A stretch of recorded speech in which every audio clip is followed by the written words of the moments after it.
다음으로는 사실 제일 중요하다고 할 수 있는 셀프 어텐션인데요.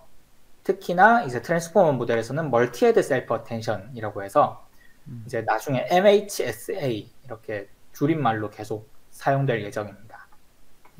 그래서 먼저 셀프 어텐션을 보시면은 쿼리, 키, 밸류가 있죠. 그리고 각각에 대해서 그 러너블 파라미터, 웨이트들이 이렇게 주어져 있습니다.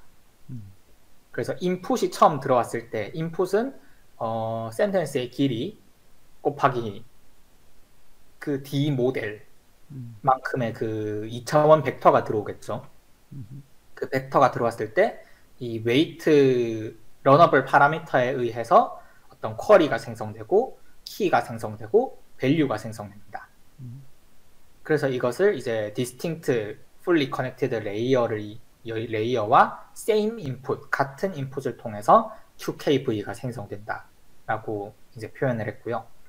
그 중에서 쿼리와 키를 이제 행렬 곱을 해서 attention weight를 만들어내고, 그다음에 value에다가 또 그것을 곱해서 최종 아웃풋이 만들어지게 됩니다.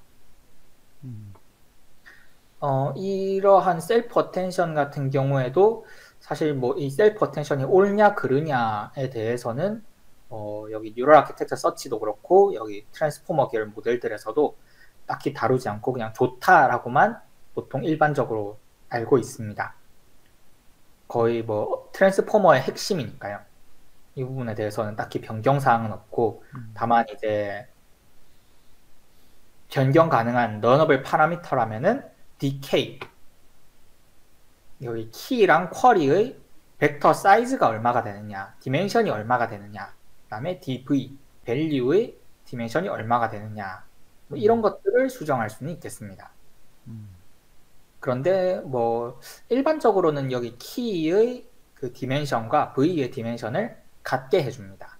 왜냐면은 트랜스포머 원본 페이퍼에서 여러 가지 실험을 해봤더니 DK랑 DV가 같을 때 가장 성능이 좋더라 이렇게 나왔기 때문에 DK랑 DV는 보통 같이 QKV 벡터의 디멘션이라고 하나의 하이퍼 파라미터로 존재를 합니다.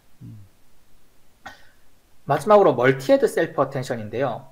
멀티헤드 셀프 어텐션은 이 인풋 벡터 D 모델 디멘션을 가진 인풋 벡터를 멀티헤드로 여러 개로 쪼개서 그 쪼개진 각각에 대해서 독립적으로 이런 그 셀프 어텐션을 적용을 하겠다라는 겁니다.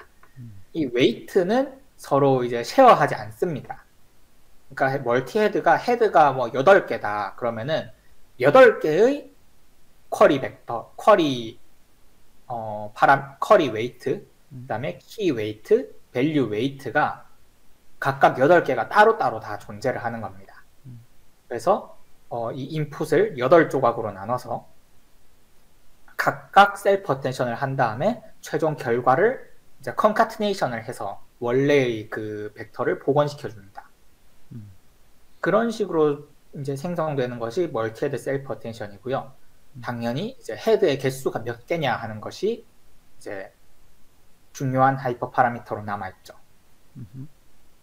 그래서 뒤에서도 뉴럴 아키텍처 서치에서 어떤 것들을 건드리느냐를 살펴보더라도 마찬가지로 QKV 디멘션과 헤드의 개수 이런 것들을 중점적으로 최적화를 하려고 시도를 합니다. 그래서 뭐 이 안에서 뭐 그 행렬 곱이나 스케일링이나 뭐 어떻게 할 것인가 이런 것들을 최적화하지는 않는 것 같습니다.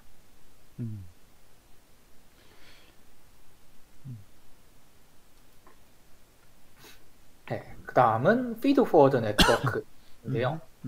이 멀티헤드 어텐션에서 나온 최종 결과가 이제 보통 웨이트 2개를 가지고 이제 레이어 2번을 이제 거쳐서 fully connected 레이어 2개를 거쳐서 최종적으로 feed forward 결과가 나오도록 구성을 합니다. 그래서 이 과정에서 이제 디멘션, 여기 dim이라고 디멘션이라고 했는데 이게 멀티헤드 어텐션의 최종 아웃풋 디멘션이 되겠고요. 이것을 NLP dim이라고 하는 걸로 일반적으로 확장을 합니다. 즉 이제 디멘션보다 큽니다. 그래서 크기를 키운 다음에 갤루 펑션을 쓴다라고 되어 있고요.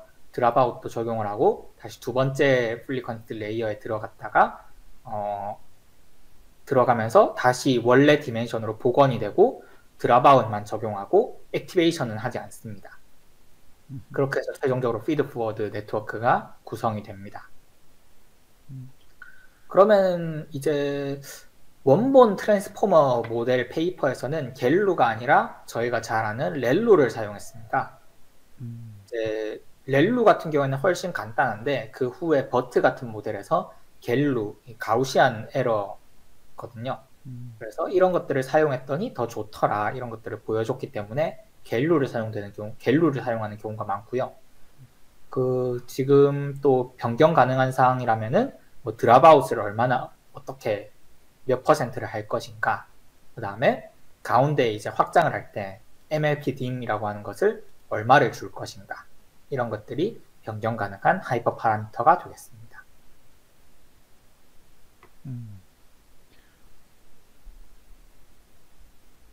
그래서 다시 한번 최종 모델을 보시면은 인코더 같은 경우에는 거의 add, nom 이 부분만 제외하면은 설명이 끝났습니다.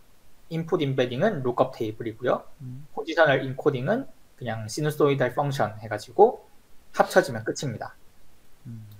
멀티헤드 어텐션, 이제 화살표가 3개가 Q, K, V이고 각각 웨이트가 있고 그게 헤드 개수만큼 있었습니다.